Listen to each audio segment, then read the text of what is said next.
उत्पत्ति अध्याय 7। उत्पत्ति अध्याय 7। और यहोवा ने नूह से कहा, तू अपने सारे घराने समेत जहाज में जा, क्योंकि मैंने इस समय के लोगों में से केवल तुझी को अपनी दृष्टि में धर्मी देखा है। सब जाति के शुद्ध पशुओं में से तो तू 7-7 अर्थात नर और मादा लेना, पर जो पशु शुद्ध नहीं है उनमें से 2-2 लेना, अर्थात नर और मादा। और आकाश के पक्षियों में से भी 7-7 अर्थात नर और मादा लेना, कि उनका वंश बचकर सारी पृथ्वी के ऊपर बना रहे। क्योंकि अब 7 दिन और बीतने पर मैं पृथ्वी पर 40 दिन और 40 रात तक जल बरसाता रहूंगा, और जितनी वस्तुएं मैंने बनाई है सबको भूमि के ऊपर से मिटा दूंगा। यहोवा की इस आज्ञा के अनुसार नूह ने किया। नूह की अवस्था 600 वर्ष की थी जब जल प्रलय पृथ्वी पर आया। नूह अपने पुत्रों, पत्नी और बहुओं समेत जल प्रलय से बचने के लिए जहाज में गया, और शुद्ध और अशुद्ध दोनों प्रकार के पशुओं में से, पक्षियों और भूमि पर रेंगने वालों में से भी 2-2 अर्थात नर और मादा जहाज में नूह के पास गए, जिस प्रकार परमेश्वर ने नूह को आज्ञा दी थी। 7 दिन के उपरांत प्रलय का जल पृथ्वी पर आने लगा। जब नूह की अवस्था के 600वें वर्ष के दूसरे महीने का 70वां दिन आया, उसी दिन बड़े गहरे समुद्र के सब सोते फूट निकले और आकाश के झरोखे खुल गए, और वर्षा 40 दिन और 40 रात निरंतर पृथ्वी पर होती रही।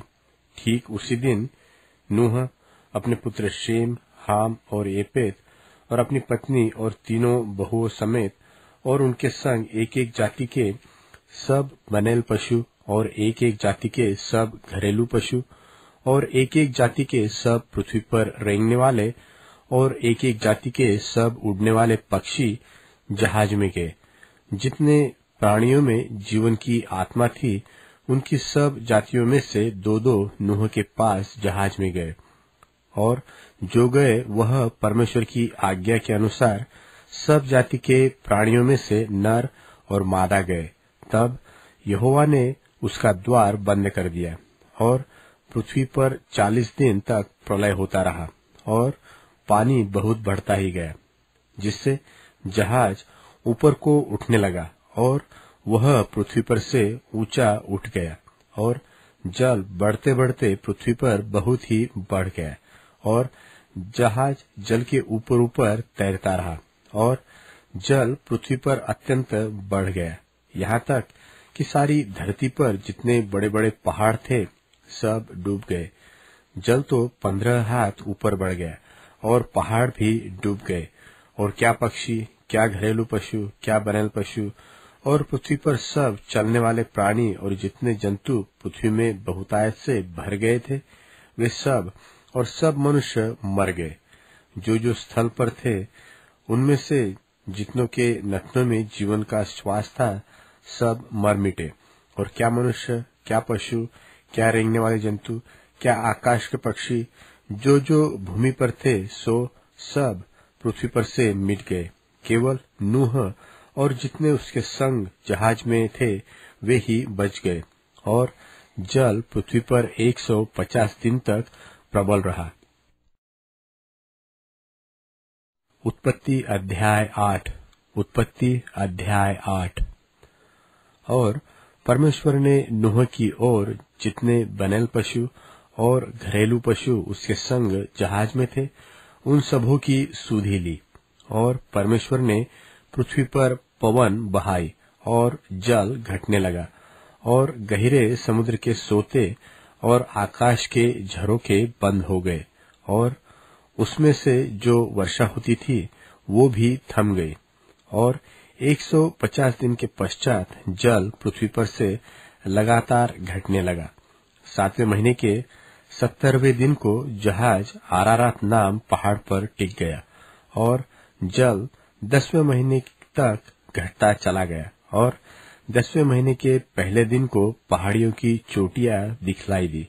फिर ऐसा हुआ कि 40 दिन के पश्चात नूह ने अपने बनाए हुए जहाज की खिड़की को खोलकर एक कौवा उड़ा दिया। वह जब तक जल पृथ्वी पर से सूख न गया तब तक इधर उधर फिरता रहा।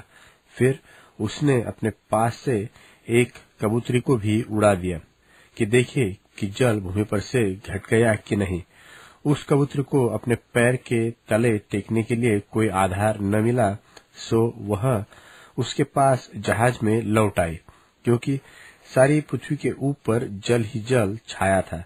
तब उसने हाथ बढ़ाकर उसे अपने पास जहाज में ले लिया।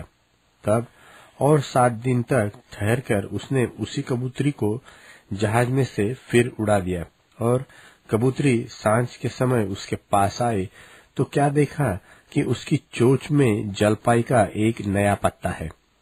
इससे नूह ने जान लिया कि जल पृथ्वी पर घट गया है। फिर उसने 7 दिन और ठहरकर उसी कबूतरी को उड़ा दिया और वह उसके पास फिर कभी लौटकर न आई। फिर ऐसा हुआ कि 601 वर्ष के पहले महीने के पहले दिन जल पृथ्वी पर से सूख गया। तब नूह ने जहाज की छत खोलकर क्या देखा कि धरती सूख गई है और दूसरे महीने के 27वें दिन को पृथ्वी पूरी रीति से सूख गई। तब परमेश्वर ने नूह से कहा, तू अपने पुत्रों, पत्नी और बहुओं समेत जहाज में से निकला। क्या पक्षी, क्या पशु, क्या सब भांति के रेंगने वाले जंतु जो पृथ्वी पर रेंगते हैं, जितने शरीरधारी जीव जंतु तेरे संग है, उन सबको अपने साथ निकाल लिया कि पृथ्वी पर उनसे बहुत बच्चे उत्पन्न हो और वे फूले फले और पृथ्वी पर फैल जाए।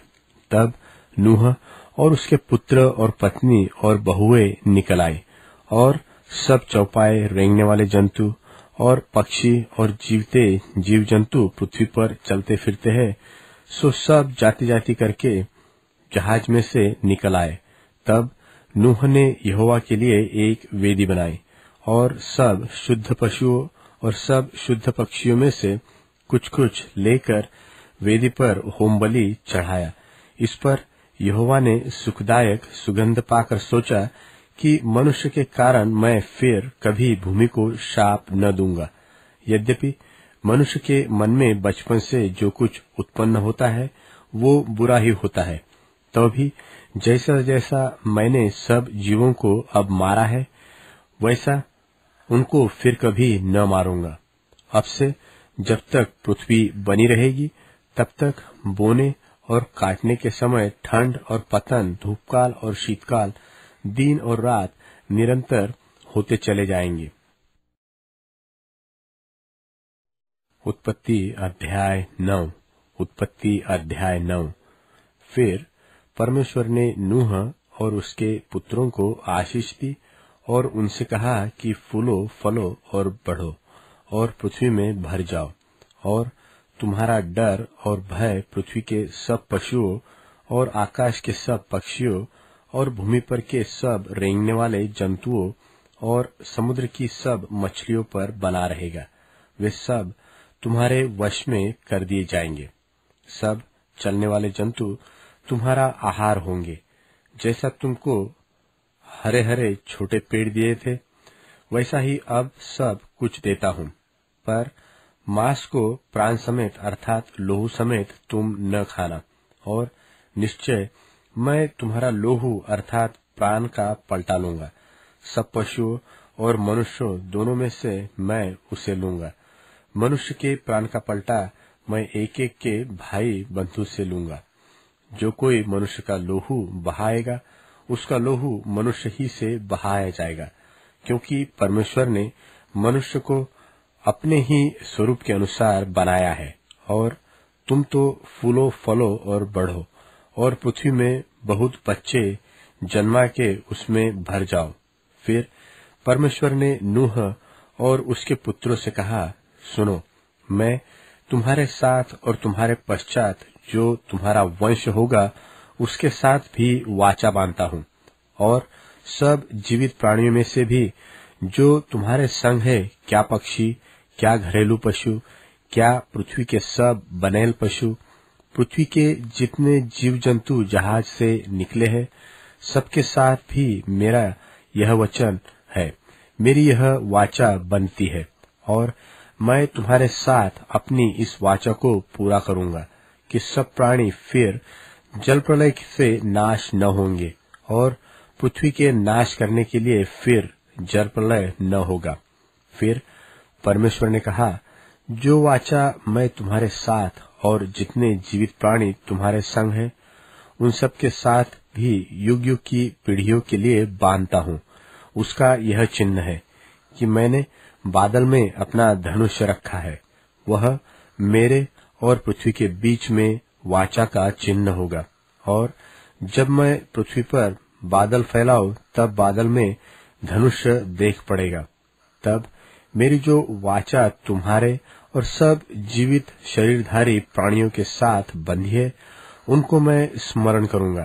तब ऐसा जल प्रलय फिर न होगा जिससे सब प्राणियों का विनाश हो।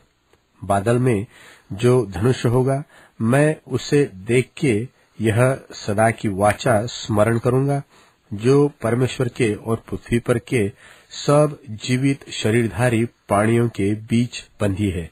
फिर परमेश्वर ने नूह से कहा, जो वाचा मैंने पृथ्वी भर के सब प्राणियों के साथ बांधी है, उसका चिन्ह यही है।